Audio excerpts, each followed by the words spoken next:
ओम शांति प्रातः मुरली। ओम शांति बाप दादा 4/4/2025 के परमात्मा मधुर माँ बाप। मीठे बच्चे, अभी तुम पुरुषोत्तम बनने का पुरुषार्थ करते हो। पुरुषोत्तम है देवताएं, क्योंकि वह पावन है। तुम पावन बन रहे हो। प्रश्न है, बेहद के बाप ने तुम बच्चों को शरण क्यों दी है? उत्तर, क्योंकि हम सब रिफ्यूज के किचड़े में डिब्बे में पड़े हुए थे। बाप हमें किचड़े के डिब्बे से निकाल गुलगुल बनाते हैं। आसुरी गुण वालों को दैवी गुणवान बनाते हैं। ड्रामा के अनुसार बाप ने आकर हमें किचड़े से निकाल अडॉप्ट कर अपना बनाया है। गीत, ये कौन आज सवेरे सवेरे आया। ओम शांति। रात को दिन बनाने के लिए बाप को आना पड़े। अभी तुम बच्चे जानते हो कि बाप आया हुआ है। पहले हम शूद्र वर्ण के थे, शूद्र बुद्धि थी। वर्णों वाला चित्र भी समझाने के लिए बहुत अच्छा है। बच्चे जानते हैं कि हम इन वर्णों में कैसे चक्र लगाते हैं। अभी हमको परमपिता परमात्मा ने शूद्र से ब्राह्मण बनाया है। कल्प के संगम युग में हम ब्राह्मण बनते हैं। ब्राह्मणों को पुरुषोत्तम नहीं कहेंगे, पुरुषोत्तम तो देवताओं को कहेंगे। ब्राह्मण या पुरुषार्थ करते हैं पुरुषोत्तम बनने के लिए, पतित से पावन बनने के लिए ही बाप को बुलाते हैं। तो अपने से पूछना चाहिए कि हम पावन कहाँ तक बन रहे हैं। स्टूडेंट भी पढ़ाई के लिए विचार सागर मंथन करते हैं ना, समझते हैं कि इस पढ़ाई से हम ये बनेंगे। तुम बच्चों की बुद्धि में है कि अभी हम ब्राह्मण बने हैं देवता बनने के लिए। ये है अमूल्य जीवन, क्योंकि तुम ईश्वरीय संतान हो। ईश्वर हमको राजयोग सिखला रहे हैं, पतित से पावन बना रहे हैं। पावन देवता बनते हैं। वर्णों पर समझाना बहुत अच्छा है। सन्यासी आदि इन बातों पर नहीं ठहरेंगे। बाकी 84 जन्मों का हिसाब समझ सकते हैं। ये भी समझ सकते हैं कि हम सन्यास धर्म वाले 84 जन्म नहीं लेते हैं। इस्लामी बौद्धी आदि भी समझेंगे कि हम 84 जन्म नहीं लेते हैं। हाँ, पुनर्जन्म लेते हैं, परंतु कम। तुम्हारे समझाने से झट समझ जाएंगे। समझाने की भी युक्ति चाहिए। तुम बच्चे यहाँ सम्मुख बैठे हो तो बाबा बुद्धि को रिफ्रेश करते हैं, जैसे और बच्चे भी यहाँ आते हैं रिफ्रेश होने के लिए। तुम तो रोज़ बाबा रिफ्रेश करते हैं कि ये धारणा करो, बुद्धि में यही ख्याल चलते रहे कि हम 84 जन्म कैसे लेते हैं, कैसे शूद्र से ब्राह्मण बने हैं। ब्रह्मा की संतान ब्राह्मण। अब ब्रह्मा कहाँ से आए? बाप बैठ समझाते हैं कि हम इनका नाम ब्रह्मा रखते हैं। ये जो ब्रह्मा कुमार कुमारियाँ हैं, ये फैमिली हो गए तो ज़रूर अडॉप्टेड है। बाप ही अडॉप्ट करेंगे। उनको बाप कहा जाता है, दादा नहीं कहेंगे। बाप को बाप ही कहा जाता है। मिल्कियत मिलती ही बाप से है। कोई चाचा मामा या बरादरी वाला भी अडॉप्ट करते हैं। जैसे बाप ने सुनाया था, एक बच्ची किचड़े के डिब्बे में पड़ी थी।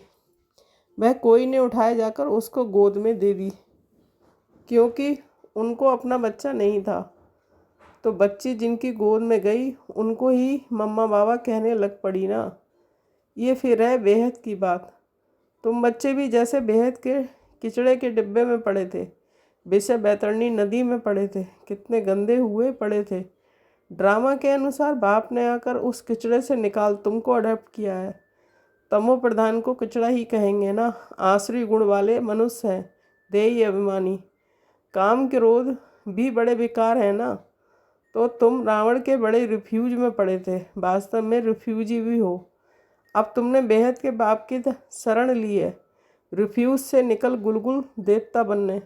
इस समय सारी दुनिया रिफ्यूज के बड़े डिब्बे में पड़ी है। बाप आकर तुम बच्चों को किचड़े से निकाल अपना बनाते हैं, परंतु किचड़े के रहने वाले ऐसे हिरे हुए हैं जो निकालते हैं फिर भी किचड़ा ही अच्छा लगता है। बाप आकर बेहद के किचड़े से निकालते हैं। बुलाते भी हैं कि बाबा आकर हमको गुलगुल बनाओ, कांटों के जंगल से निकाल फ्लावर बनाओ, खुदाई बगीचे में बिठाओ। अब असुरों के जंगल में पड़े हैं। बाप तुम बच्चों को गार्डन में ले चलते हैं। शूद्र से ब्राह्मण बने हैं, फिर देवता बनेंगे। ये देवताओं की राजधानी है, ब्राह्मणों की राजाई है नहीं। भल पांडव नाम है, परंतु पांडवों को राजाई नहीं है। राजाई प्राप्त करने के लिए बाप के साथ बैठे हैं। बेहद की बात अब पूरी हो, बेहद का दिन शुरू होता है। गीत सुना है ना, कौन आया सवेरे सवेरे ...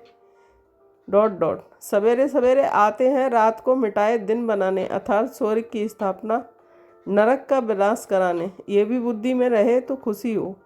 जो नई दुनिया में ऊंच पद पाने वाले हैं वह कभी अपना आसरी स्वभाव नहीं दिखाएंगे। जिस एक से इतना ऊंच बनते हैं उस एक की बहुत प्यार से सेवा करेंगे। ऐसे एक में तो हड्डियां भी दे देनी चाहिए, अपने को देखना चाहिए। इस चलन से हम ऊंच पद कैसे पाएंगे? बेसमझ छोटे बच्चे तो नहीं है ना, समझ सकते हैं राजा कैसे प्रजा कैसे बनते हैं। बाबा ने रथ भी अनुभवी लिया है। जो राजाओं आदि को अच्छी रीति जानते हैं, राजाओं के दास दासियों को भी बहुत सुख मिलता है। वह तो राजाओं के साथ ही रहते हैं, परंतु कहलाएंगे तो दास दासी। सुख तो है ना जो राजा रानी खाए वह उनको मिले, बाहर वाले थोड़े ही खा सकते हैं। दासियों में भी नंबरवार होती हैं, कोई श्रृंगार करने वाली, कोई बच्चों को संभालने वाली, कोई झाड़ू आदि लगाने वाली। यहाँ के राजाओं को इतने दास दासियाँ हैं तो वहाँ कितने ढेर होंगे। सब पर अलग अलग अपनी चार्ज होती है, रहने का स्थान अलग होगा। वह कोई राजा रानी जैसे सजाया हुआ नहीं होगा। जैसे सर्वेंट क्वार्टर्स होते हैं ना, अंदर आएंगे ज़रूर, परंतु रहते सर्वेंट क्वार्टर्स में हैं। तो बाप अच्छी रीति समझाते हैं, अपने पर रहम करो, हमें ऊंचे से ऊंच बनना है। हम अभी शूद्र से ब्राह्मण बने हैं, अहो सौभाग्य, फिर देवता बनेंगे।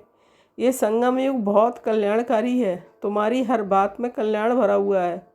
भंडारे में भी योग में रह भोजन बनाए तो बहुतों का कल्याण भरा हुआ है। श्रीनाथ द्वारे में भोजन बनाते हैं, बिल्कुल ही साइलेंस में, श्रीनाथ की याद रहता है। भक्त अपनी भक्ति में बहुत मस्त रहते हैं, तुमको फिर ज्ञान में मस्त रहना चाहिए। श्री कृष्ण की ऐसी भक्ति होती है, बात मत पूछो। वृंदावन में 2 बच्चियां हैं, पूरी भक्तिन हैं। कहती हैं बस हम यहीं रहेंगी, यहाँ की शरीर छोड़ेंगी श्री कृष्ण के याद में। उनको बहुत कहते हैं अच्छे मकान में चलकर रहो, ज्ञान लो। बोलती हैं हम तो यहीं रहेंगी, तो उसको कहेंगे भक्त शिरोमणि। श्री कृष्ण पर कितना निछावर जाते हैं।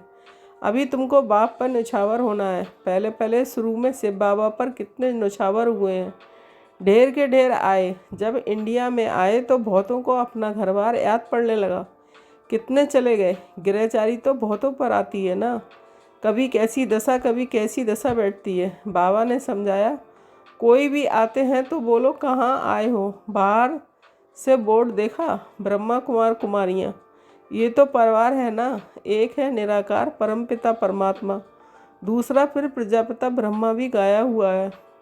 ये सब उनके बच्चे हैं। दादा है शिव बाबा, वर्षा उनसे मिलता है। वह राय देते हैं, मुझे याद करो तो तुम पतित से पावन बन जाएंगे।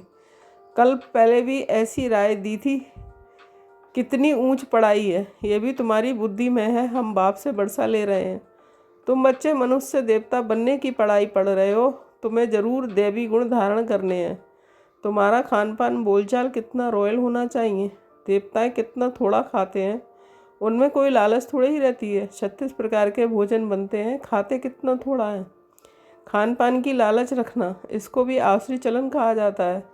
दैवी गुण धारण करने हैं तो खान पान बड़ा शुद्ध और साधारण होना चाहिए। परंतु माया ऐसी है जो एकदम पत्थर बुद्धि बना देती है, तो फिर पद भी ऐसा मिलेगा।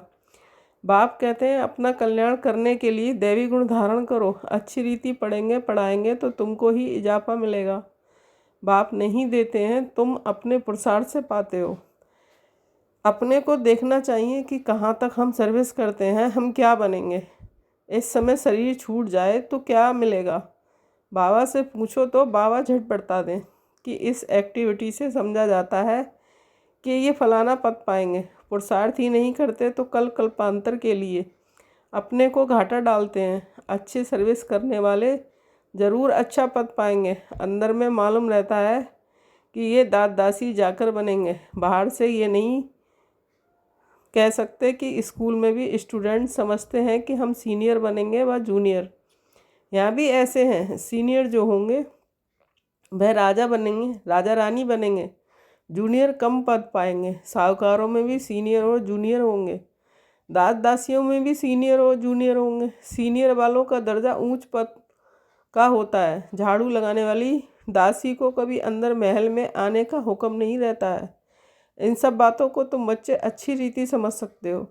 पिछाड़ी में और भी समझते जाएंगे। ऊंच बनाने वालों का भी फिर रिगार्ड भी रखना होता है। देखो कुमार का है, वह है सीनियर है तो रिगार्ड रखना चाहिए। बाप बच्चों का ध्यान खिंचवाते हैं, जो बच्चे महारथी हैं उनका रिगार्ड रखो। रिगार्ड नहीं रखते तो अपने ऊपर पाप का बोझा चढ़ाते हैं। ये सब बातें बाप ध्यान में देते हैं। बड़ी खबरदारी चाहिए। नंबर 1, किसका रिगार्ड कैसे रखना चाहिए। बाबा तो हर एक को जानते हैं ना। किसको कहें तो ट्रेडर बनने में देरी ना करें, फिर कुमारियों माताओं आदि पर भी बंधन आ जाते हैं, सितम सहन करने पड़ते हैं। बहुत करके माताएं ही लिखती हैं कि बाबा हमको ये बहुत तंग करते हैं, हम क्या करें। अरे तुम कोई जानवर थोड़े ही हो जो ज़बरदस्ती करेंगे। अंदर में दिल है तब पूछती हो क्या करूं। इसमें तो पूछने की बात ही नहीं है। आत्मा अपना मित्र है, अपना ही शत्रु है। जो चाहे सो करे। पूछना माना दिल है। मुख्य बात है याद की। याद से ही तुम पावन बनते हो। ये लक्ष्मी नारायण नंबर 1 पावन है ना। मम्मा कितनी सर्विस करती थी, ऐसा तो कोई कह ना सके। हम मम्मा से भी होशियार हैं। मम्मा ज्ञान में सबसे तीखी थी। योग की कमी बहुतों में है। याद में रह नहीं सकते हैं। याद नहीं करेंगे तो विक्रम विनाश कैसे होंगे। लॉ कहता है कि पिछाड़ी में याद में ही शरीर छोड़ना है। शिव बाबा की याद में ही प्राण तन से निकलें। एक बाप के सिवाय और कोई की याद ना आए, कहाँ भी आसक्ति ना हो, ये प्रैक्टिस करनी होती है। हम आशरीरी आए थे, फिर आशरीरी होकर जाना है। बच्चों को बार बार समझाते रहते हैं कि बहुत मीठा बनना है, दैवी गुण भी होने चाहिए।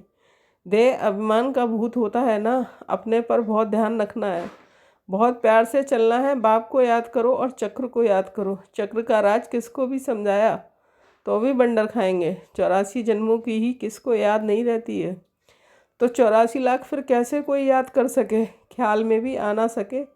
इस चक्र की ही बुद्धि में याद रखो तो भी अहो सौभाग्य। अभी ये नाटक पूरा होता है। पुरानी दुनिया से बैराग होना चाहिए। बुद्धि योग शांति धाम सुखधाम में रहे। गीता में भी है मन मनाभव। कोई भी गीता पाठी मन मनाभव का अर्थ नहीं जानते हैं। तुम बच्चे जानते हो। भगवान उवाच, देह के सभी संबंध छोड़ अपने को आत्मा समझो। किसने कहा? स्वयं बाप ने। कोई फिर कहते हैं कि हम तो शास्त्रों को ही मानते हैं। भल भगवान आए तो भी नहीं मानेंगे। बरोबर शास्त्र पढ़ते रहते हैं। भगवान आए हैं, राजयोग सिखला रहे हैं, स्थापना हो रही है। ये शास्त्र आदि सब हैं ही भक्ति मार्ग के। भगवान का निश्चय हो तो वर्षा लेने लग पड़े, फिर भक्ति भी उड़ जाए। परंतु जब निश्चय हो ना, अच्छा मीठे मीठे सिकील दे बच्चों के प्रति माता पिता बाप दादा का याद प्यार और गुड मॉर्निंग। रूहानी बाप की रूहानी बच्चों को नमस्ते। हम रूहानी बच्चों की रूहानी माता पिता बाप दादा को याद प्यार गुड मॉर्निंग, नमस्ते नमस्ते, शुक्रिया बाबा शुक्रिया। धारणा के लिए मुख्य सार 1 पॉइंट। देवता बनने के लिए बहुत रॉयल संस्कार धारण करने हैं। खान पान बहुत शुद्ध और साधारण रखना है। लालच नहीं करनी है। अपना कल्याण करने के लिए दैवी गुण धारण करने हैं। 2 पॉइंट, अपने ऊपर ध्यान रखते सबके साथ बहुत प्यार से चलना है। अपने से जो सीनियर है उनका रिगार्ड जरूर रखना है। बहुत बहुत मीठा बनना है। देह अभिमान में नहीं आना है। वरदान, बीती हुई बातों को रहमदिल बन, समाने वाले शुभ चिंतक भव। स्पष्टीकरण, यदि किसी की बीती हुई कमजोरी की बातें कोई सुनाए तो शुभ भावना से किनारा कर लो। व्यर्थ चिंतन या कमजोरी की बातें आपस में नहीं चलनी चाहिए। बीती हुई बातों को रहमदिल बनकर संभालो। समाकर शुभ भावना से उस आत्मा के प्रति मनसा सेवा करते रहो। भले संस्कारों के बस कोई उल्टा रहता, कहता या करता या सुनता है तो उसे परिवर्तन करो। 1 से 2 तक, 2 से 3 तक ऐसे व्यर्थ बातों की माला ना हो जाए, ऐसा अटेंशन रखना अर्थात शुभ चिंतक बनना। स्लोगन, संतुष्ट मणि बनो तो प्रभु प्रिय लोकप्रिय और स्वयं प्रिय बन जाएंगे। अव्यक्त इशारे, कंबाइंड रूप की स्मृति से सदा विजयी बनो। जैसे शरीर और आत्मा कंबाइंड है तो जीवन है। यदि आत्मा शरीर से अलग हो जाए तो जीवन समाप्त हो जाता है। ऐसे कर्मयोगी जीवन अर्थात कर्म योग के बिना नहीं, योग कर्म के बिना नहीं। सदा कंबाइंड हो तो सफलता मिलती रहेगी। ओम शांति। Thank you Baba.